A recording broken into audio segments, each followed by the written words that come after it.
तो हाँ जी, राधे राधे दोस्तों। तो कैसे हैं आप? उम्मीद करता हूँ बहुत अच्छे होंगे। आपका स्वागत है फिर से एक नए ब्लॉग में। तो भाई सीन कुछ ऐसा हुआ कि मतलब कि हम जा रहे थे बाल बाल कटाने। अरे अरे सॉरी सॉरी सॉरी, अरे नहीं नहीं, मैं नहीं यार, मेरा मेरा दोस्त।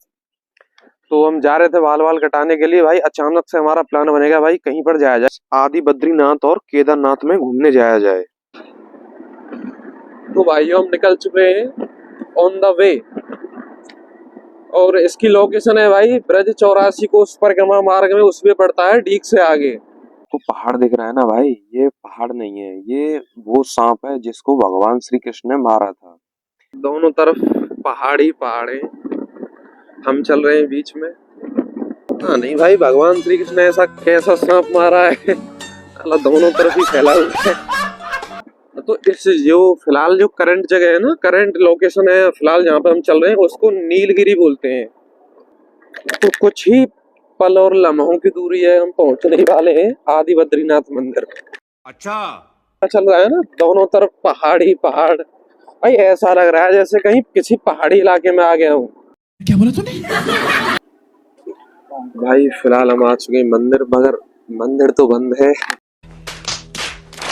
अब देखते हैं क्या होता है। लेकिन एक सेकंड। भाई ये कुंड है, ये मौसम के अनुसार रंग बदलता है। फिलहाल काला है पानी इसका, जब आओगे जैसे कि बारिश के मौसम में आओगे तो पानी नीला हो जाएगा। तो भाई आखिरकार इंतजार की घड़ियां हुई खत्म, हमारा आदि बद्रीनाथ मंदिर धाम खुल चुका है। तो बाहर से कुछ ऐसा है प्राचीन मंदिर। तो इसका मंदिर का जो मेन सबसे मुख्य द्वार है वो इस तरीके का है। तो फाइनली गाइस हम आ चुके हैं श्री आदि बद्रीनाथ मंदिर के अंदर। और यहाँ के बारे में थोड़ी बहुत जानकारी हमें ये पंडित जी देंगे, तो बताएंगे हमें कुछ। तो महाराज जी बताइए कुछ हमें इस मंदिर के बारे में, इसकी नींव कब पड़ी, पूरी जानकारी दीजिए यहाँ पे। पहले तो आप दर्शन करो इस मंदिर के। देखिए सामने रामेश्वर जी महाराज हैं। दो शिवलिंग के दर्शन है, एक नंदी के ऊपर गिलहरी से शिवलिंग का दर्शन कर रहे हैं, आगे बड़े शिवलिंग का दर्शन है। बगल में पार्वती मैया है, और यहाँ गणेश जी जो दिख रहे हैं दाएं तरफ सूंड है, ये आदि गणेश जी हैं। बीच में आओ, यहाँ नर भगवान के दर्शन है, और बीच में ये बद्री नारायण जी हैं, बगल में उद्धव जी महाराज हैं। ये सारे मूर्तियां एक ही शिला के अंदर हैं। भगवान कृष्ण ने प्रकट करी अपने माता पिता नंद बाबा यशोदा मैया ब्रजवासियों के लिए। नंद बाबा यशोदा मैया को कोई संतान ना हो रही थी, तो उन्होंने मनौती ले ली थी कि प्रभु हमें कोई संतान होगी तो तीर्थों में आएंगे आपके दर्शन करने के लिए। और धीरे धीरे नंद बाबा यशोदा मैया की उम्र बढ़ती गई और 85 साल के हो गए, तब उन्हें कृष्ण की प्राप्ति हुई थी। और जब कृष्ण मिले तो इधर कंस राक्षसों को भेजना शुरू कर दिया। वो स्वयं जगह बदलते गए और भगवान कृष्ण राक्षसों को मारते गए। धीरे धीरे बड़े हो गए, कुछ शांति का माहौल बना, तो एक दिन नंद बाबा यशोदा मैया तीर्थों में जाने की तैयारी करने लगे। भगवान कृष्ण ने कहा इस उम्र में कहाँ जाओगे, घर पे बैठ के भजन कर लो। कारण कि पहले जमाने में पैदल यात्राएं होती थी, बड़े दुर्गम रास्ते थे। तो उन्होंने कहा हमें छोड़ के मत जाओ, यहीं भजन करो। नंद बाबा यशोदा मैया ने कहा अरे लाला, हमने मनौती ली है, अगर तीर्थों में ना जाएंगे तो बहुत बड़ा अपराध लगे। भगवान कृष्ण ने कहा कि चलो हमारे संग यहीं तीर्थों के हम दर्शन करेंगे। नंद बाबा यशोदा मैया ने कहा यहाँ कहाँ तीर्थ है जो दर्शन करेंगे। बोले है तो चलो तो हमारे संग। और सबको लेके आए, सबको बिठा दिए, बोले आंख बंद करके प्रार्थना करो।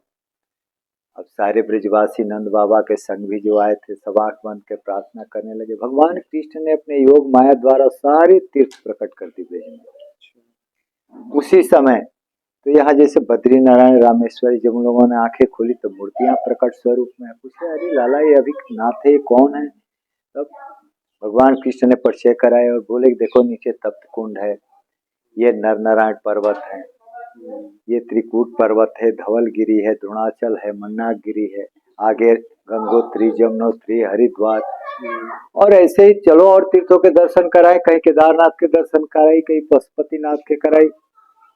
मतलब ब्रज 84 कोस के अंदर ही सारे तीर्थों के दर्शन करा दी ठाकुर जी। बोले जो वहां जाओगे तीर्थों में यही दर्शन करो, वही फल की प्राप्ति होगी। तो जो तुम्हारी मनौती है तीर्थों में जाने की, अब खूब यही दर्शन करो, मनौती पूरी हो जाएगी और जितनी इच्छा करे दर्शन करते रहना।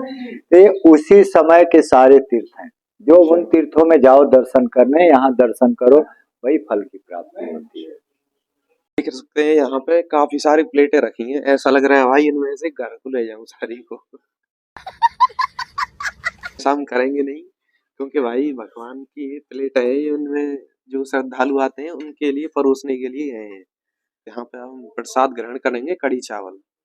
तो भाई ये है प्रसाद, ग्रहण करेंगे। हाँ तो रवि भाई कैसा है प्रसाद? आप प्रसाद तो एक नंबर है, ठाकुर जी कृपा से बड़े कृपा से आए यहाँ पे। तो भैया प्रसाद आना क्या बोला तूने? आना साले खा के जाना और घूम के भी जाना, यहाँ बहुत अच्छा नजारा है भाई। अच्छा, हमको सिखा रिया है। पहाड़ों के बीच में मस्त लग रहा है यहाँ पे। ये असली केदारनाथ बद्रीनाथ है भाई। आप कहाँ थे ज्ञानी बाबा? कितना बर्बाद गया भाई देखो भूख लग रही है बहुत जोर की, भांग खा के आए हैं थोड़ी सी। कौन है ये लोग? कहाँ से आते हैं? भाई प्रसाद सच में बहुत अच्छा है, काफी मतलब बहुत अच्छा बना है।